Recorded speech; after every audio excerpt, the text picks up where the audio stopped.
ఫిబ్రవరిలో వచ్చే శివరాత్రి మొదలు మే జూన్ మాసాల్లో ఎండలు తగ్గే వరకు డిమాండ్ ఉండే పండ్లలో ప్రథమ స్థానంలో ఉంటుంది పుచ్చ. వేసవి తాపాన్ని తీర్చడంలో ఈ పండు ప్రత్యేకతే వేరు. చిన్న పరిమాణం గల ఐస్ బాక్స్ రకాలు వచ్చాక పుచ్చను ఏడాది పొడవునా సాగు చేస్తున్నారు. ఖరీఫ్ పంటల తర్వాత రబీలో నీటి వసతి ఉన్న ప్రాంతాల్లో పుచ్చను భేషుగ్గా సాగు చేసుకోవచ్చు. 90 నుంచి 100 రోజుల పంటకాలం కలిగిన పుచ్చను నవంబర్ నుంచి ఫిబ్రవరి వరకు దఫదఫాలుగా విత్తుకొని సాగు చేపట్టవచ్చు. డ్రిప్, మల్చింగ్లు ఏర్పాటు చేసుకొని విత్తుకోవడం మొదలు సరైన యాజమాన్య సస్యరక్షణ చర్యలు చేపడితే ఎకరాకు 25 నుంచి 30 టన్నుల దిగుబడి పొందే అవకాశం ఉందంటూ పుచ్చ సాగులో మెలకువలను తెలియజేస్తున్నారు ఆచార్య ఎన్జీ రంగా వ్యవసాయ విశ్వవిద్యాలయం, శ్రీకాకుళం జిల్లా నైరా వ్యవసాయ కళాశాల అధ్యాపకులు డాక్టర్ డి చిన్నమనాయుడు. రబీ పంట కాలంలో చాలామంది రైతులు ఈ పుచ్చ సాగు ఎక్కడైతే నీటి సదుపాయం ఉంటుందో అక్కడ చాలామంది రైతులు వేయటం జరుగుతుంది. దీనికోసమైతే నేలలు మనకి ఇసుక గరప నేలలు, నీరు నిలవనటువంటి నేలలు బాగా అనుకూలంగా ఉంటాయి. ఉదజని సూచిక అంటారు, pH అంటాం. ఆ pH కనుక 6.4, 7 మధ్యలో ఉండే నేలలు కనుక అయితే మరి పంట పెరుగుదల బాగుంటుంది. చివరి దుక్కులోని లేదా దున్నుతున్నప్పుడే ఎకరాకి 5 నుంచి 6 టన్నుల పశువుల గత్తం కానీ లేదా 1 నుంచి 1.5 టన్నుల ఈ వర్మి కంపోస్ట్ కానీ వేసి సేంద్రియ ఎరువులు ఎంత వేయగలిగితే అంత అందించడం చాలా మంచి యాజమాన్యం.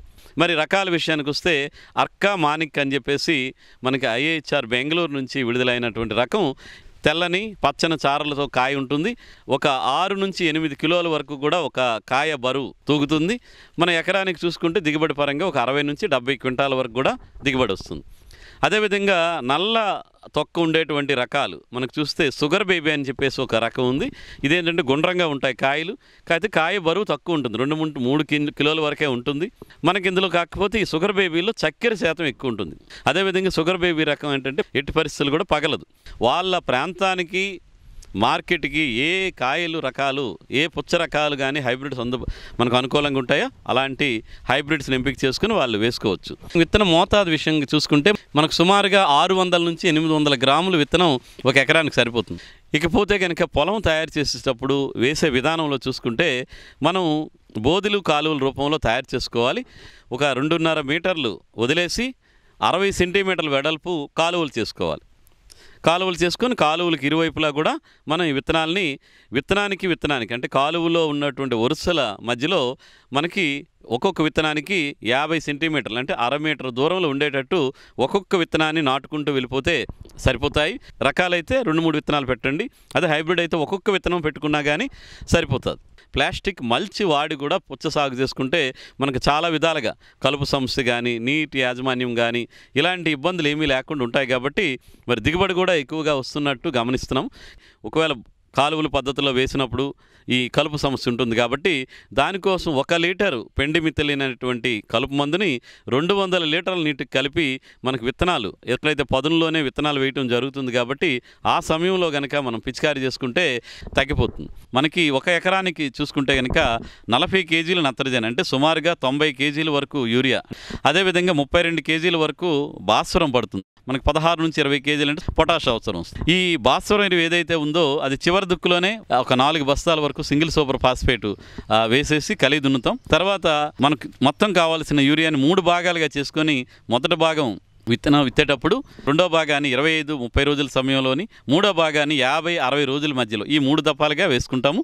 పొటాషియం కూడా 2 దఫాలుగా మొదటి దశలోను, మూడో దఫా యూరియాతో పాటు కలిపి వేసుకుంటే మనకు చాలా వరకు ఈ ఎరువుల యాజమాన్యం సక్రమంగా జరిగి పంట ఆరోగ్యంగా పెరగడానికి ఆస్కారం ఉంటుంది.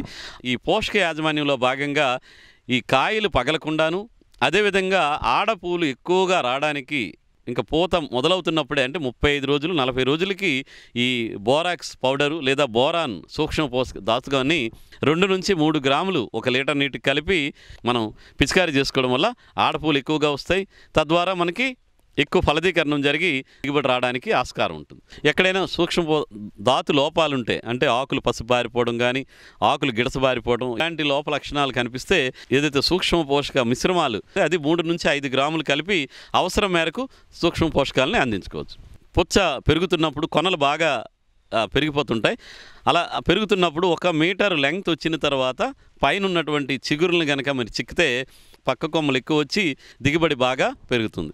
ఇంకా నీటి యాజమాన్య విషయానికి వస్తే అతనికి నేల పరిస్థితిని బట్టి మనం నీటి యాజమాన్యం చేసుకోవాలి. అంటే 12 నుంచి 15 రోజులకి ఇసుక గరప నేలల్లోనూ, కొంచెం ఒండ్రు కలిసిన రేగడి భూములు అయితే 15 నుంచి 20 రోజులు వ్యవధిలో, అంటే మనకి ఒక 3 నుంచి 4 నీటి తడులు అవసరం వస్తాయి.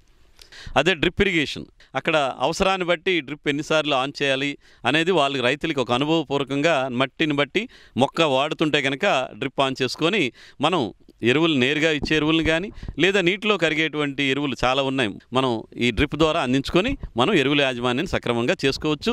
ఇకపోతే చీడపీడలు మనకి ఎక్కువగా ఒక్కొక్కసారి ఉష్ణోగ్రతలు ఎక్కువ ఉంటే ఈ రసం పీల్చే పురుగులు ఎక్కువగా వస్తుంటాయి. తద్వారా మనకి వైరస్ తెగులు కూడా వచ్చేటువంటి అవకాశం ఉంటుంది. కాబట్టి ఈ రసం పీల్చే పురుగులు నివారించుకోవడానికి పొలంలో అక్కడక్కడ 25 వరకు పసుపు రంగు, ఒక 10 వరకు నీలం రంగు జిగురు అట్టల్ని మనకి పంట నుంచి ఒక అరడుగు ఎత్తులో వచ్చే విధంగా కర్రలకి అంటించి మనం పెట్టుకుంటే దీనివల్ల మనకి పొలంలో ఎలాంటి పురుగులు తిరుగుతున్నాయో తెలిసిపోతుంది. ఈ ఎగురుతున్నటువంటి తెల్లదోమలు అయితే ఈ జిగురు అట్టలకు అంటుకోవడం ద్వారా చాలా వరకు నివారించబడుతుంది. విత్తినటువంటి 15-20 రోజులకే ఒకసారి వేప నూనెను 5 మిల్లీలీటర్లు 1 లీటర్ నీటికి కలిపి వేప నూనె పిచికారీ చేసుకోవడం. ఒకవేళ తెల్లదోమలు కానీ పచ్చదోమ కానీ తామర పురుగులు ఉంటే ఇమిడాక్లోప్రిడ్ అనేటువంటి అంతర్వాహిక మందుని మనకి 0.25 మిల్లీలీటర్లు 1 లీటర్ నీటిని చెప్పుని కలిపి పిచికారీ చేసుకోవడం. మనకి రసం పీల్చే పురుగులను కనుక మనం నియంత్రించుకుంటే తద్వారా వైరస్ తెగులు కూడా చాలా వరకు తగ్గుతుంది. మనకు సుమారుగా 75-80 రోజులకి కాయలు తయారైపోతాయి. కాయలు తయారయ్యేటప్పుడు చిగురు ఏదో కాయ తాలూకా మూడికి అంటాము, అది కొంచెం వడలిపోయినట్టు ఎండిపోయినట్టు కనిపిస్తుంది. అదేవిధంగా తయారైందే లేదనేది మనం కాయని కనుక తట్టి చూస్తే మనకు ఒక డ్రమ్ము మీద కొట్టినటువంటి టంగ్ టంగ్ అని శబ్దం వస్తుంది. అలాంటి శబ్దం వచ్చిందంటే కాయ బాగా తయారైపోయిందని. సో ఆ విధంగా రైతులు ఈ కోత సమయాన్ని కూడా నిర్ధారించుకొని మార్కెట్కి తగ్గ కనుక ప్రణాళికాబద్ధంగా ఈ పుచ్చ పంటను కనుక సాగు చేసుకుంటే మంచి నికరాదాయం తీసుకోవడానికి ఆస్కారం ఉంటుంది.